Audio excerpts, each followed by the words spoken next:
Am I the antagonist for being honest with my friend after her mom died? My best friend's mom has had terminal cancer for the last few years. I've done everything I can to support and love her through during this time. I've had her come over whenever she needed a break. We'd watch movies and I'd order takeout. I took her on shopping trips and treated her to whatever she wanted. I'd send her money for gas or to help cover small costs when needed. I'd send her care packages/gifts. I've been on standby at all hours of the night when she needs to talk. Over the years, we've established a super strong friendship where we both can be honest and vulnerable. There have been times where she has been too honest with me and hurt my feelings. I have a bad habit of shutting down when someone hurts me, and I end up distancing myself for like a day until I'm able to move on. But she tells me every time to not do that and to be honest with her instead so that we can both grow and continue to strengthen our friendship. The weeks leading up to her mom's death, when we knew she wouldn't be able to hang on much longer, we had several conversations about what she would need from me as a friend when she passed. She told me that she wanted me to continue to hold her accountable as a person, to let her know if, in her words, I'm being a TCH, to tell her if I ever think she's wrong in a situation.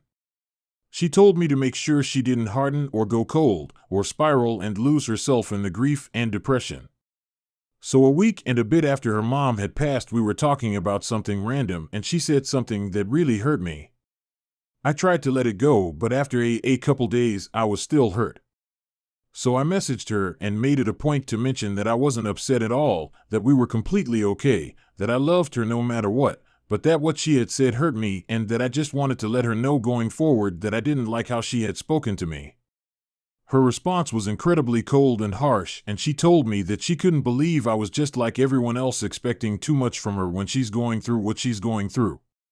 She implied that I was being a bad friend and point blank said that she didn't care about how I felt because what she's going through was more important. She said that what she had said should have been taken as a joke and I had no reason to be upset. I apologized for coming off as insensitive and agreed that what she was going through was absolutely more important, and all I was trying to do was let her know I was bothered by what she said. She's still upset at me, doesn't want to talk, and says she's tired of me judging her and how she's dealing with her grief. I don't feel I've ever judged her or expected anything from her. I've just been trying to do everything I can to be there for her in any way, big or small. I apologized, but she left me on read for almost a week and got mad when I asked if we were okay. I don't know what to do. NTA. What are you getting out of this friendship, though? You sound more like an unpaid therapist than a friend. It's time to cut her from your life, because you're not doing yourself any favors by letting her treat you like a doormat. You're being played. In the course of about 5 years, I lost my only sibling and both parents, not to mention my last living aunt. Was I going through a lot stacked on top of each other? Yes. Did I use it to abuse my friends? No. Yes, your friend is going through a lot, and it sounds like you have been there for her. This is wonderful of you. However, your friend doesn't get to use you as a punching bag to get through her problems. NTA. She asked you to call her on her bad behavior, and then got mad when you did exactly as asked. And then she tried to say the original request was a joke. Grief or not, this person doesn't deserve your friendship. I'm sorry that you were hurt. Grief is terrible and anger is common. It's misdirected. She is not herself right now. She might not be in the right headspace to hear where you are coming from, despite what she said before.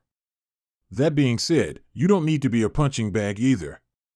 If she is being hurtful, find a way to remove yourself from the situation, but let her know the words she is saying to you are hurtful and you need some space. But you will talk later. Am I the antagonist for getting my BF's custody agreement modified? I, 29 female, have been seeing my BF Dan, 35 male, for 3 years.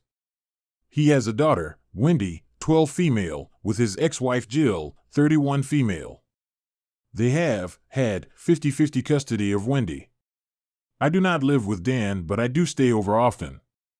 At the beginning of summer, I noticed Wendy was acting sad/angry/weird, and I asked Dan about it, and he said they had already talked about the issue and dismissed her attitude as puberty. At the time, I decided that was a fair answer since 12 is when my moody teen years started. Her mood improved, but she got gloomy again after a church trip, and it worried me because the last time she was acting like this was after a church activity.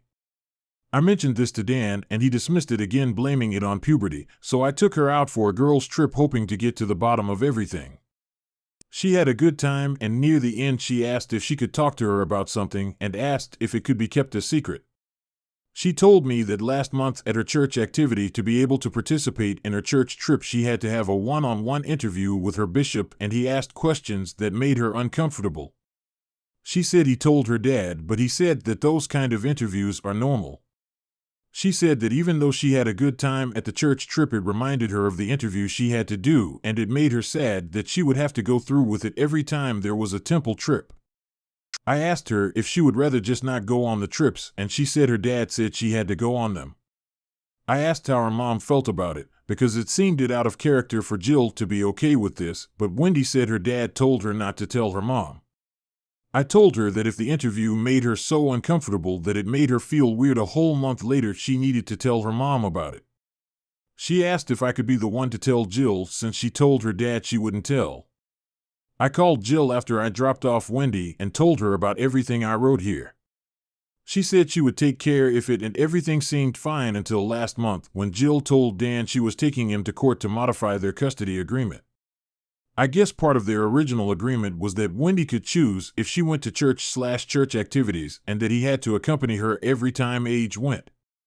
Jill now has full custody and he can see her 2x a week with supervision. He's considering breaking up with me for blowing everything out of proportion and talking to Jill behind his back. His family says I just don't understand their religion, and the only Mormon friend I have to said I was way out of line and should have minded my own business. Am I the antagonist here? NTA at all. He's prioritizing his religion over his daughter's comfort, and it sounds like also ignoring the original custody agreement, which I understand courts do not look upon kindly. You were looking out for Wendy. Frankly, I'd probably be breaking up with him. If you plan to have a child, I would definitely be breaking up with him. So let him break up with you. The child's welfare takes priority. Thank you for being her advocate when she trusted you and not her father. NTA, you are a great person for prioritizing a child over everything and anything. But I would think twice about having a family with a person who dismisses his daughter's concerns like that. You may have dodged a bullet here. OU didn't blow anything out of proportion. He was violating his custody agreement and he got caught. The fact that he felt it was okay to make his child uncomfortable in the name of forwarding his religion tells you who he is. Dump the guy, stay friends with Jill, and hang out with Wendy from time to time. She's old enough to decide for herself if she wants to go to church. It's no longer up to your partner. Am I the antagonist for laughing and saying sounds about right when my brother and sister-in-law told me how exhausted they are with my out-of-control niece? My brother Ron and sister-in-law Jen have spoiled their daughter Alice rotten since she was a newborn.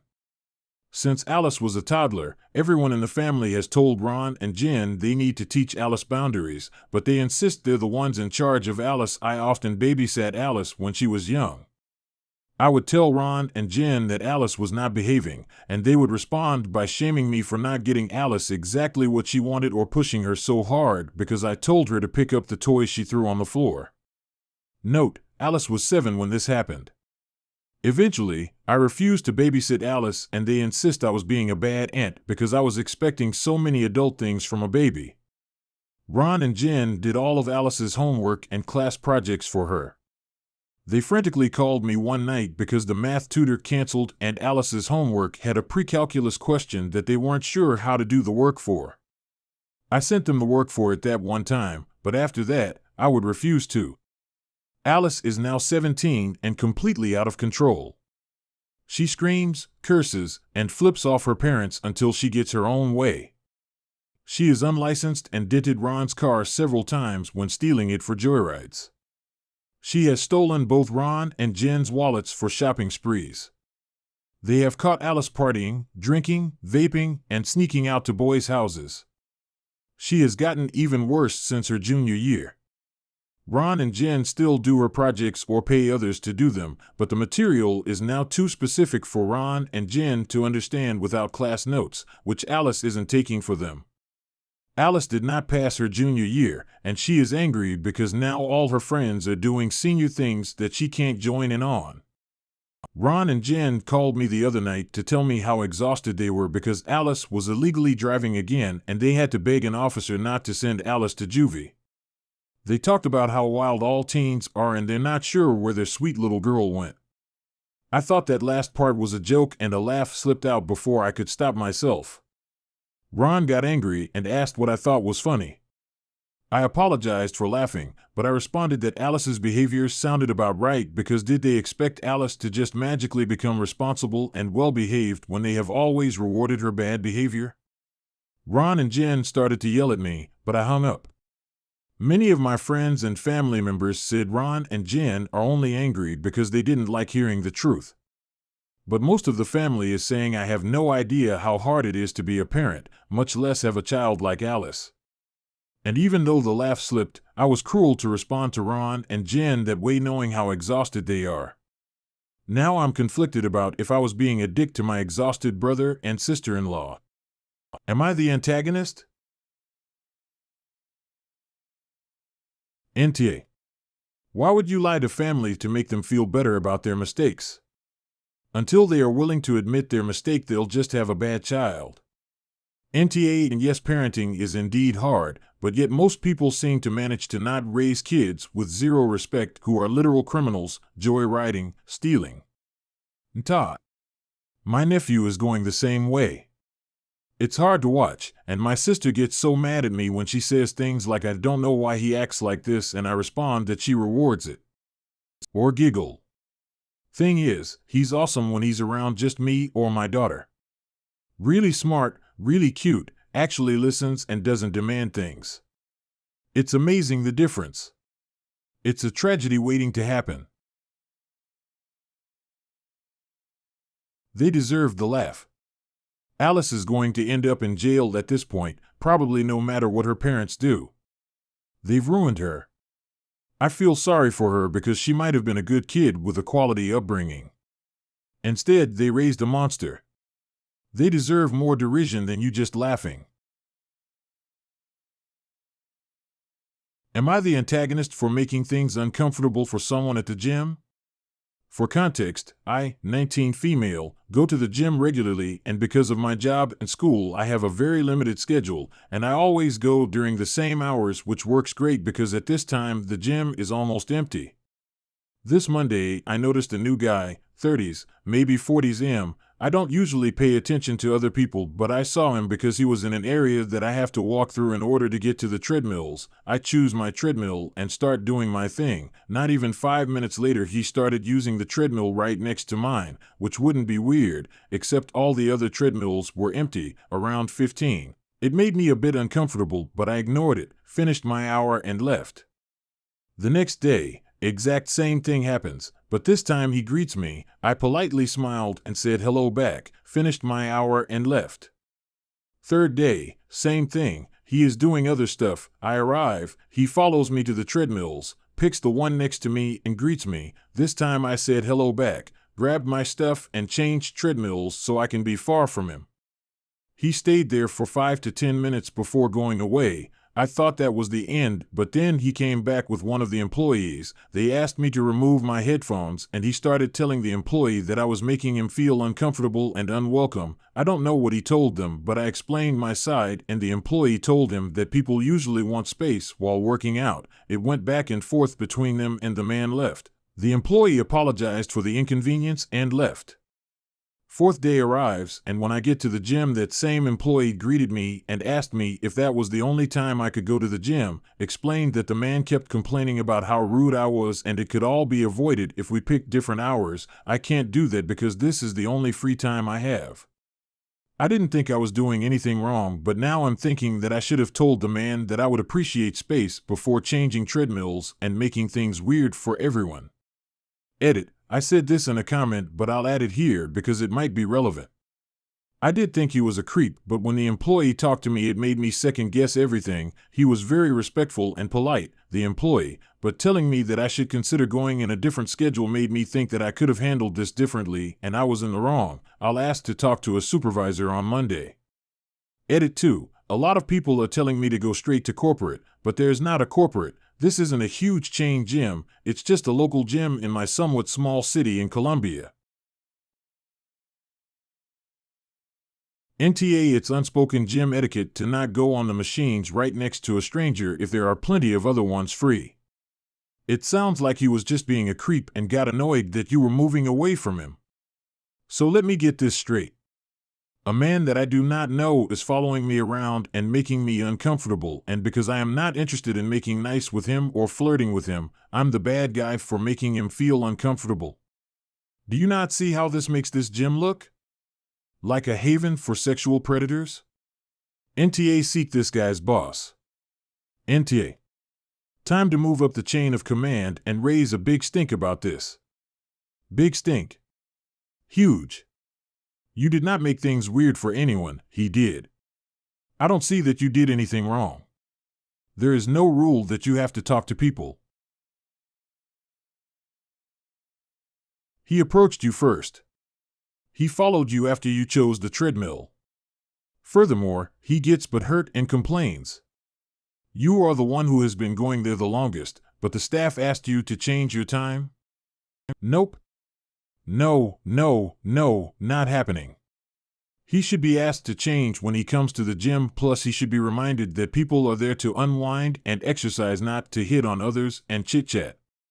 Hell, I've only gone to a gym twice, and even I know that much.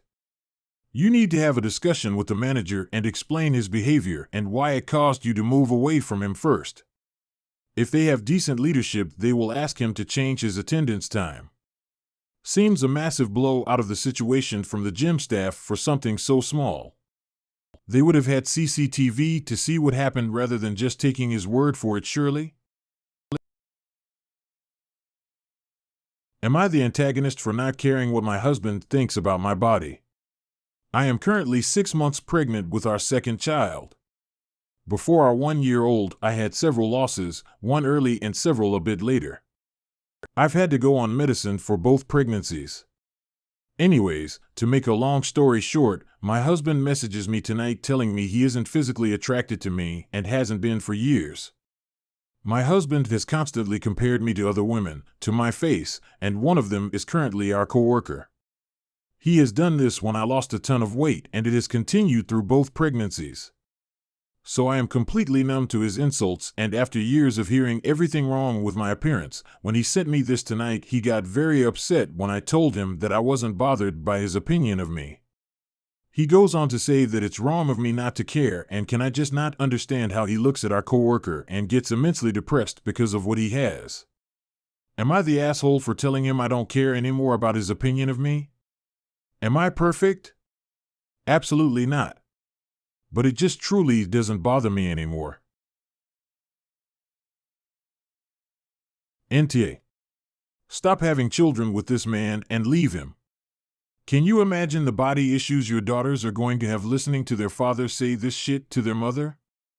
ESH, I might get downvoted, but you're willingly having children with this man. He is the asshole for treating you like garbage and being a disgusting, chauvinistic pig.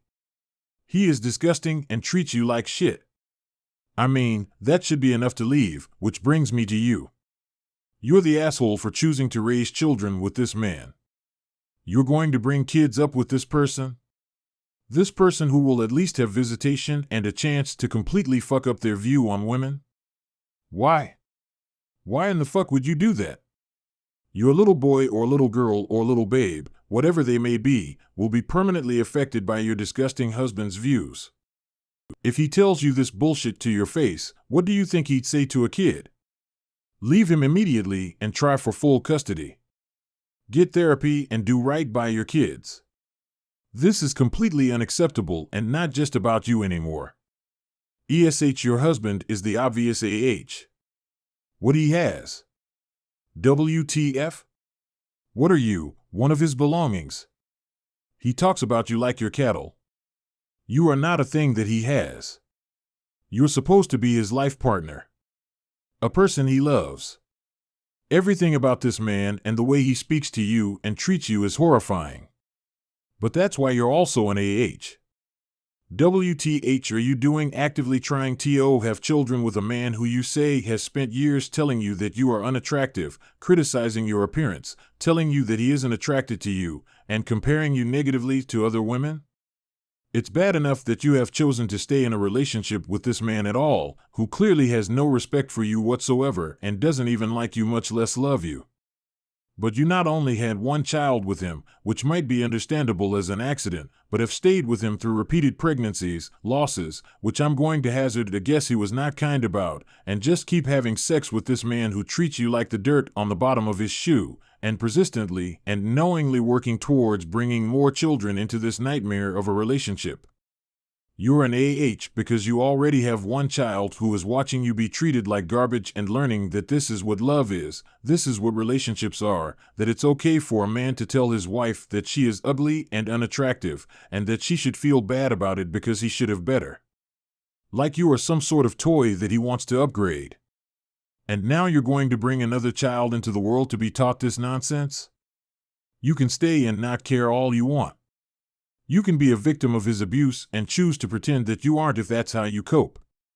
But as long as you continue to play along with this and bring innocent children into this ugliness, you are as much of an as he is.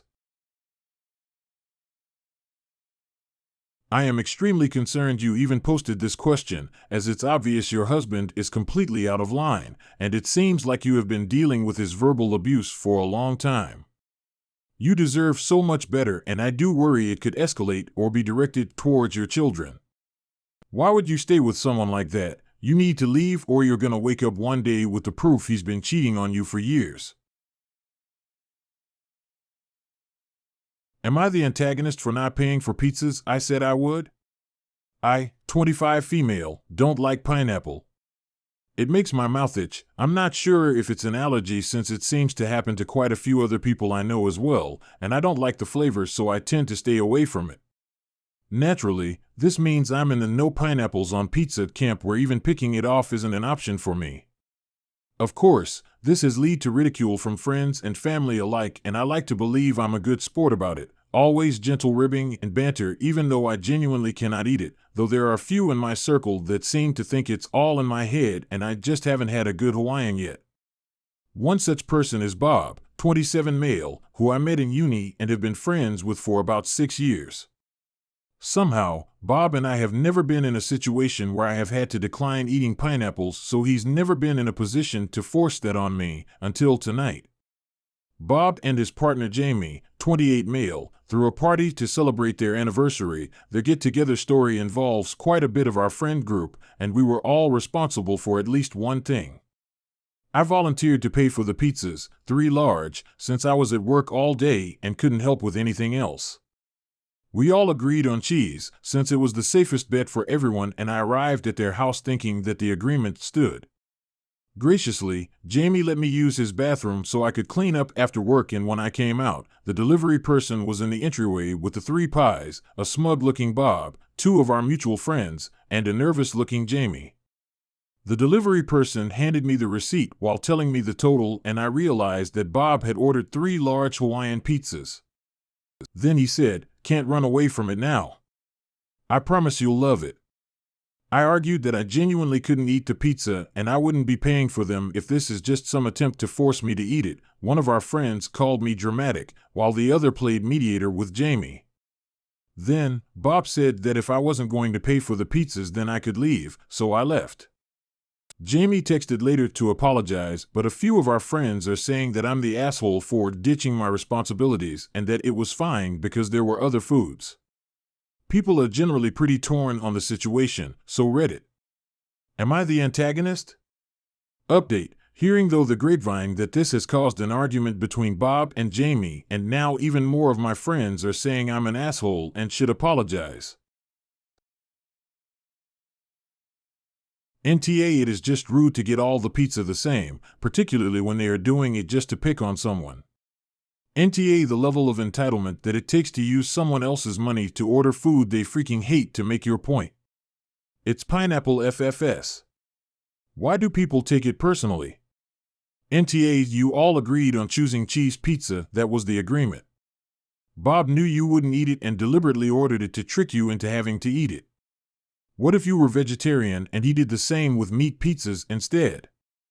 Also, FYI, pineapples have an enzyme in them that breaks down proteins, which is why it makes your mouth itch. It's quite literally eating away at you.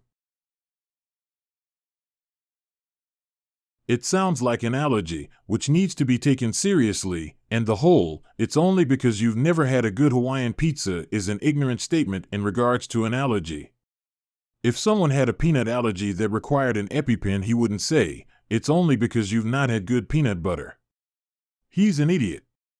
There are enzymes in pineapple that affect a lot of people, some a slight tingle, others bleeding lips, others a rash, and then others anaphylaxis. And just because you have just a tingle now, doesn't mean it can't escalate.